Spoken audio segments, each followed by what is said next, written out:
Good day mga ka-CM. So sa video na to, ipapakita ko sa inyo kung anong laman ng package ng ating Ansel X7 HD.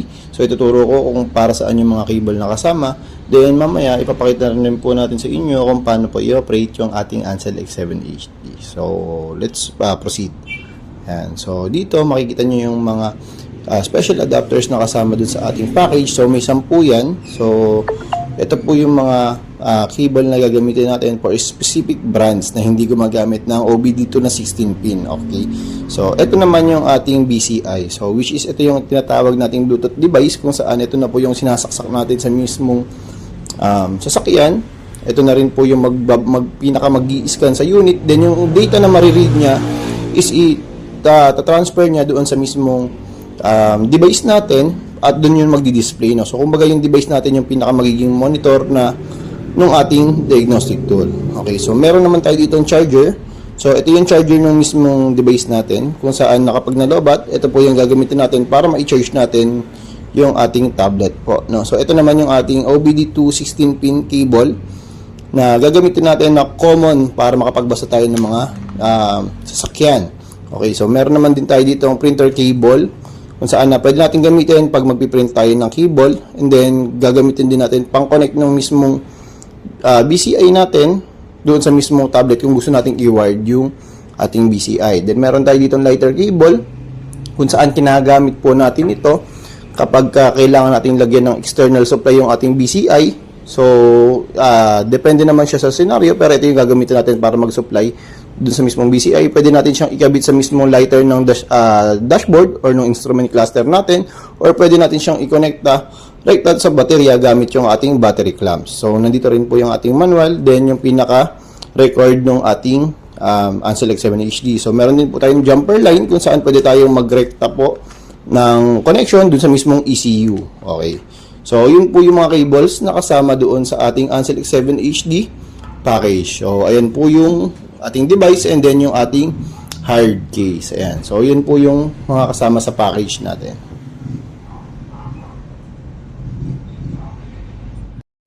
So okay yun mga CM. So ito lang ang pinakakailangan natin basically kapag mag-i-scan tayo gamit ang ating Ansel X7 HD, maliban na lang kung kailangan natin ng mga special adapter na pinakita ko sa inyo. So ito yung ating BCI kung saan ikakabit natin yung ating pinaka OBD2 16 pin cable. So ikakabit lang natin siya dito gaya niyan, then ilalak natin yung pinaka main cable para maiwasan natin yung loss connection. Ayan. So kabit lang natin. Then kung mapapansin nyo, yung kabilang side ng ating main cable ay yung tinatawag natin na OBD2 16 pin. So ito yung ikakabit natin sa mga sasakyan na i-scanin po natin gamit yung ating Ansel X7 HD. Ayan. Ayan. Kung mapapansin nyo, nabuhay na po ang ating Ansel X7 HD BCI. So meron siyang ilaw sa power, vehicle, and Bluetooth na nagsisignify na merong supply siya. Nakakonect na siya sa vehicle or sa sasakyan, at connected na rin po yung Bluetooth dito sa ating mismong tablet. Okay, so bababa ko lang muna siya. Then ito yung ating simulator kung saan ito yung mag-a-act as ating sasakyan na i-scanin ngayon. Okay. Ayan. So okay. So moving on mga CM. So ito yung mga functions ng ating Ansel X7 HD. So diagnose function, yun yung ginagamit natin pag mag-i-scan na tayo ng sasakyan, such as kapag mag-read tayo ng mga trouble code, mag-check tayo ng live data, at magre-reset tayo ng mga functions ng mismong sasakyan.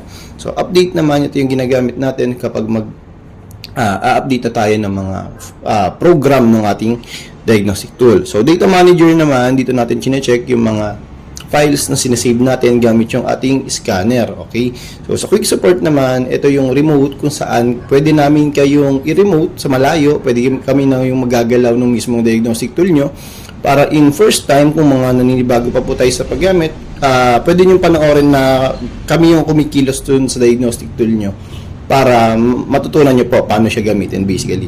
So yung feedback naman natin, ito yung ginagamit natin kapag magbibigay na tayo ng mga review kila Ansel kung may mga kulang siyang models, may mga kailangan tayong i-improve gamit dun sa ating diagnostic tool. Okay, so data playback is same lang po siya ng data manager. Then yung setting is basic settings lang naman siya ng ating diagnostic tool kung saan ito yung makikita po natin, at may tuturo ko sa inyo dyan mamaya Then, lastly is yung user. So, nandito yung info ng mismong client na nag-avail nito or kung sino yung mga gagamit nito. Such as, nandito yung first name, etc., serial, password, tsaka expiry date kung kailan siya ma-expired upon purchase kapag inactivate na po siya. Okay, so ngayon, papakita ko sa inyo paano mag-scan gamit yung ating Ansel X7 HD. So, unang-una, pupunta tayo sa diagnose. Kagaya niyan. So, ang una nating gagawin, ang kailangan nating malaman is pag magda-diagnose tayo, kailangan alam natin kung anong brand, model ng sasakyan, ano yung mga engine type, which is makikita naman natin yun sa CR ng mismong sasakyan. So, kung for example dyan, kung i-scanin naman natin is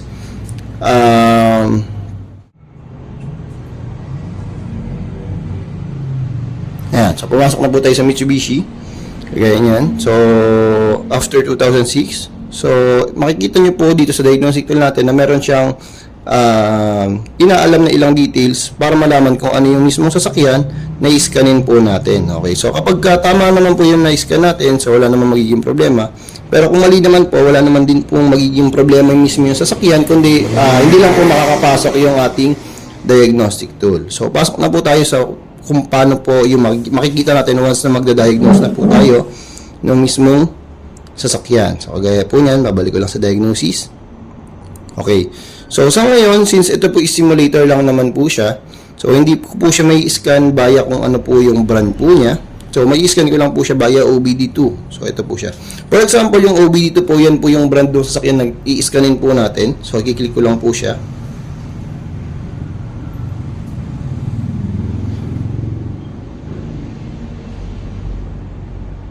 Hintayin lang po natin matapos. Then, makakapasok na po siya dito. So, usually, minsan ang mga makikita po natin dito is meron po tayong automatic scanning and then manual scanning. Pero sa mga 24 volts, usually po is manual scanning po talaga ang gamit natin sa kanila. Sa mga 12 volts is meron pong manual tsaka auto. So, pwede naman po natin i-auto na lang po kapag ka mga light vehicle. Pag manual po, kailangan nyo pong manualin talaga para ma-diagnose nyo po yung mismong sasakyan. So, auto scan po tayo. So, makikita na po natin yung information ng mismong sasakyan na in-scan po natin. So, na-read po yung BIN. Meron po siyang ilang information po ng sasakyan, kung anong gamit niya, pati yung protocol. So, pwede na po nating i-back yan para makakita po natin yung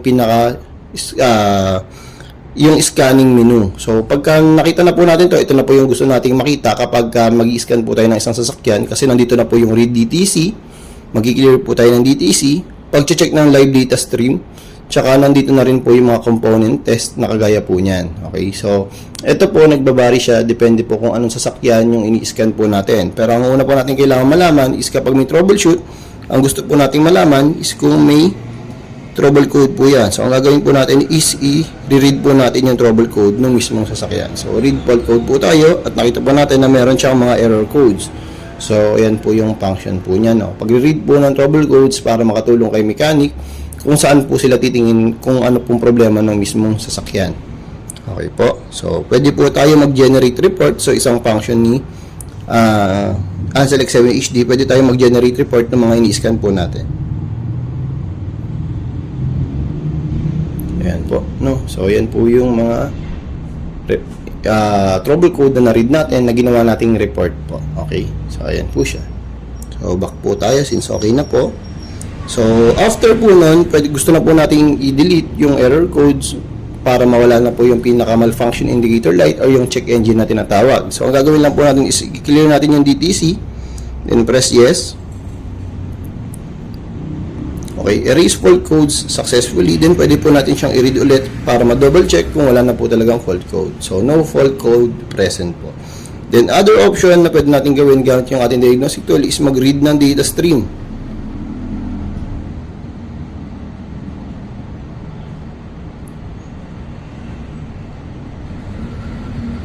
So, ayan po yung mga parameters na makikita po natin. So, ito rin po is nag-vary depende po sa sasakyan na in-scan po natin. Pero commonly po, nandito po yung mga calculated load value, engine coolant temperature, mga short-term fuel trim, tsaka long-term fuel trim, engine RPM, etc. etc. So, ito po is kailangan na pong i-explore ng mechanic para makabisado po niya kung ano yung mga standard parameter ng mismong sasakyan na meron po tayo or yung mga ginagawa po natin.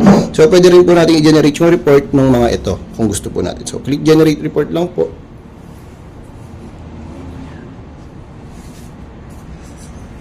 So, ito na po yung makikita natin, same kanina, report, pero ang makikita na po natin dito is yung mga parameters po na na-read po natin gamit yung ating diagnostic tool. Ayan po. Okay. So, back po tayo. Then, back. Then, isa sa mga functions po nito is yung ating component testing. So, sa ngayon, hindi ko po mapapakita sa inyo, pero ang mga example po ng component testing ay yung pag-activate ng mga fuel pump, pag-activate ng mga AC. So, magpapakita po ako ng mga ilang example dyan para magkaroon po kayo ng idea. Ayan. So, sa ngayon, yun lang po mapapakita ko sa inyo kasi yung simulator natin is ito lang po yung nare-read ng ating diagnostic tool. Pero mas better po na kailangan po nakikita natin kung ano yung mga kaya nating i-scan depende dun sa mismong model, brand ng mga sasakyan na meron po tayo or ng mga ginagawa po natin para magka-idea po tayo kung ano yung mga functions na meron sa kanila, available sa kanila at yung mga functions na hindi rin po available sa kanila. So, salamat sa panood mga ka-CM. So, ito lang po yung mga maituturo ko sa ngayon. So, kapag may mga inquiries po kayo, pwede po kayong mag-comment sa ating Facebook page.